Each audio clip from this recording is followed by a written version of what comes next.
Hi പ്രിയമുള്ള സുഹൃത്തുക്കളെ, ഭാര്യ പർദ്ദ ധരിക്കാത്തതിന്റെ പേരിൽ ഇനി മുതൽ ഭർത്താവിന് വിവാഹമോചനം ചെയ്യാൻ കഴിയില്ല.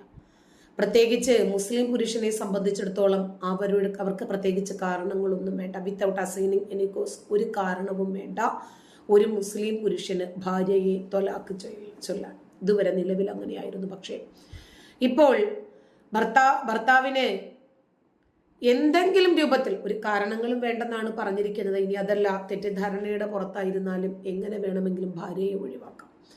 പർദ്ദ ധരിച്ചില്ല, പള്ളിയിൽ പോയില്ല, കൂടെ കിടക്കാൻ വിളിച്ചിട്ട് വന്നില്ല, കിടന്നിട്ട് കുളിച്ചില്ല, ഈ കാരണത്താലൊക്കെ അവരെ ഉപേക്ഷിക്കാമെന്നും അവരെ ശിക്ഷിക്കാനും ഇസ്ലാം പഠിപ്പിക്കുന്നുണ്ട്. സ്ത്രീകളെ അടി കൊടുക്കാവുന്ന 5 കാരണങ്ങൾ പ്രവാചകൻ പഠിപ്പിച്ചു. അതിൽ 2 എണ്ണം: ഒന്ന് കൂടെ കിടക്കാൻ വിളിച്ചിട്ട് പോയിട്ടില്ലെങ്കിൽ അടിക്കുക, 2 സംഭവമൊക്കെ കഴിഞ്ഞിട്ട് കുളിച്ചിട്ടില്ലെങ്കിൽ അടിക്കുക. ഇതൊന്നും പുരുഷന് ബാധകമല്ല കേട്ടോ, ഇതൊക്കെ സ്ത്രീകൾക്കു മാത്രം ബാധിക്കേണ്ടുന്ന നിയമങ്ങളാണ്. ഇങ്ങനെ ഒരുപാട് പ്രശ്നങ്ങൾ വർദ്ധിക്കുമ്പോൾ, ഒരുപാട് കേസുകളുമായി സ്ത്രീകൾ കോടതിയെ സമീപിക്കുമ്പോൾ കോടതിക്ക് ഈ രൂപത്തിലൊക്കെയുള്ള വിചിത്രമായിട്ടുള്ള ഉത്തരവുകൾ പുറപ്പെടുവിക്കേണ്ടി വരുന്നതാണ്. പർദ്ദ ധരിച്ചില്ല എന്ന കാരണത്താൽ ഇനി മുതൽ പെണ്ണുങ്ങളെ അങ്ങ് ഒഴിവാക്കി പുരുഷന്മാർക്ക് അടുത്തത് കെട്ടാൻ പോകാനൊരു പ്ലാൻ ഇതുവരെ ഉള്ളതൊക്കെ നടന്നു, ഇനി നടക്കില്ല എന്നാണ് അലഹബാദ് ഹൈക്കോടതി പറഞ്ഞത്.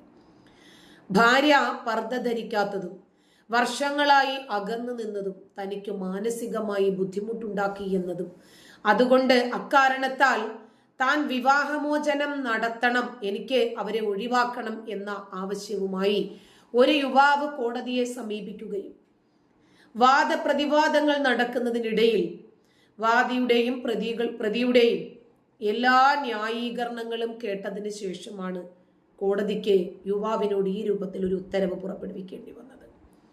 പർദ്ദ ധരിക്കണോ വേണ്ടയോ എന്നത് ഭാര്യയുടെ സ്വന്തം ഇഷ്ടമാണ് എന്ന് കോടതി വിലയിരുത്തി. ഭർത്താവ് എന്ത് ധരിക്കണം എന്നത് ഭർത്താവിന്റെ സ്വാതന്ത്ര്യം പോലെ തന്നെ ഭാര്യയ്ക്കും അവരുടേതായിട്ടുള്ള സ്വാതന്ത്ര്യങ്ങളുണ്ട്, വ്യക്തിത്വമുണ്ട്. അവരേത് വേഷം ധരിക്കണം, എന്ത് കഴിക്കണം, എന്ത് പഠിക്കണം, എന്ത് പ്രവർത്തിക്കണം, എവിടെ പോകണം, ഇതെല്ലാം ഒരു സ്വതന്ത്ര വ്യക്തി എന്നുള്ള നിലയിൽ ആ സ്ത്രീയുടെ സ്വന്തം ഇഷ്ടമാണ്. ഇതില് ഭർത്താവിന് മാനസിക സംഘർഷങ്ങൾ ഉണ്ടാകാനുള്ള ഒരു കാരണവും ഇല്ല എന്നാണ് കോടതി കണ്ടെത്തിയത്.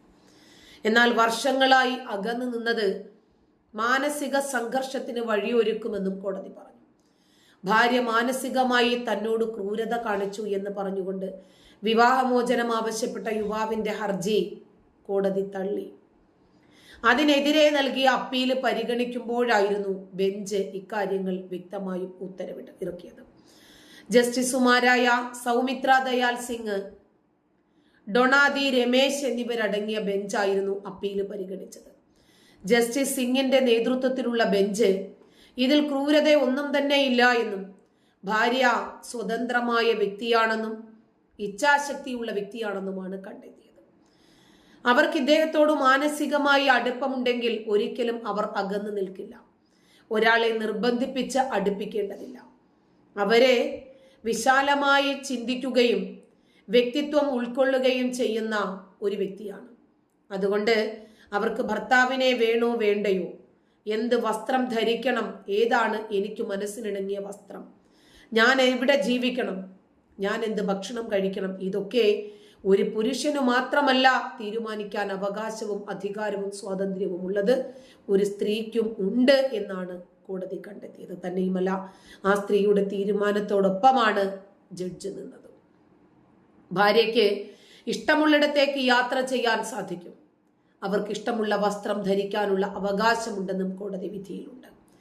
ഭാര്യ സ്വന്തമായി ചിന്തിച്ച് പ്രവർത്തിക്കാൻ കഴിവുള്ള വ്യക്തിയാണെന്നും നിയമവിരുദ്ധമോ അധാർമികമോ ആയ ഒരു ബന്ധവും ഉണ്ടാക്കാതെ സ്വന്തമായി യാത്ര ചെയ്യുകയോ അല്ലെങ്കിൽ സമൂഹത്തിലെ മറ്റംഗങ്ങളുമായി കൂടിക്കാഴ്ച നടത്തുകയോ ചെയ്യുന്നതിനെ ക്രൂരതയായി കണക്കാക്കാൻ പാടില്ല എന്നും ബെഞ്ച് ഭർത്താവിനെ ഉപദേശിച്ചു.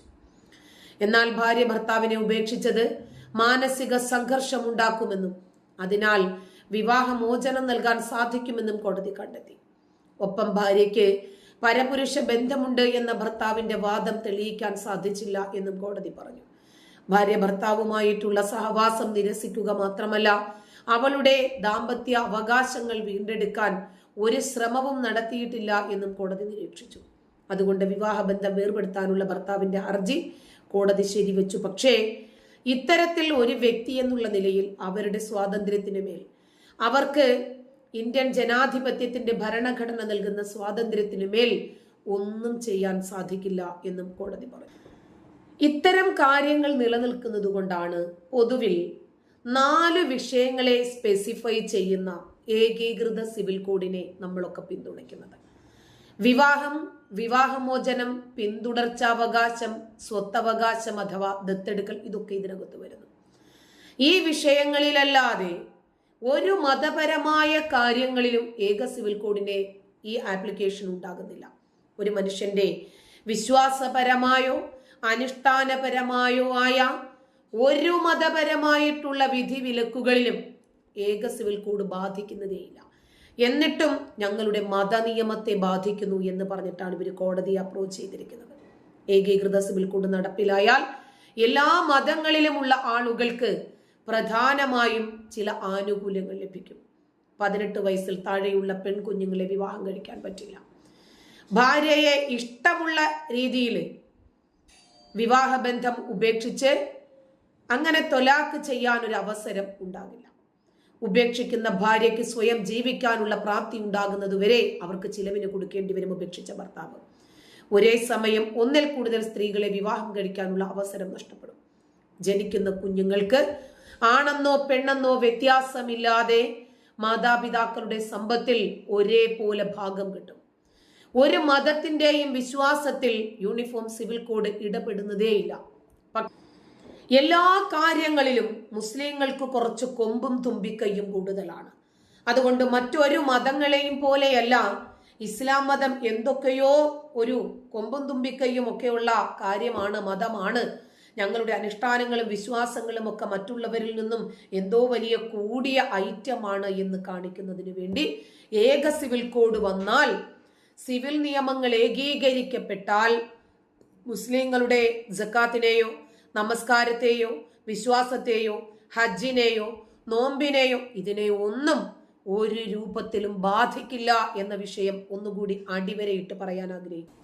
ക്രിമിനൽ നിയമങ്ങൾ ഒന്നും ഏകീകരിച്ചപ്പോഴില്ലാത്ത അട്ടഹാസം എന്തിനാണ് സിവിൽ നിയമങ്ങൾ ഏകീകരിക്കുമ്പോൾ സംഭവിക്കുന്നത്?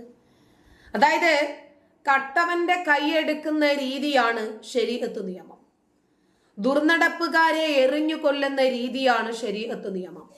അതൊക്കെ മാറ്റിയപ്പോൾ നിങ്ങൾക്ക് ഒരു കുഴപ്പവും ഉണ്ടായിരുന്നില്ല. പിന്നെ ഈ വിവാഹവും വിവാഹമോചനവും പിന്നെ ബഹുഭാര്യത്വവും അനന്തരാവകാശവും ഒക്കെ മാറ്റുമ്പോൾ ഏത് ആരാധനയെയാണ് ബാധിക്കുന്നത്? ഏത് വിശ്വാസത്തെയാണ് ബാധിക്കുന്നത്? പൊട്ടന്മാർ ആനയെ കണ്ടതുപോലെ ശരീഅത്ത് നിയമത്തെക്കുറിച്ചും പൊതു സിവിൽ കോഡിനെ കുറിച്ചും ഒന്നും അറിയാത്തവരോടായിക്കോ, പക്ഷേ നമ്മളോട് വേണ്ട. നന്ദി.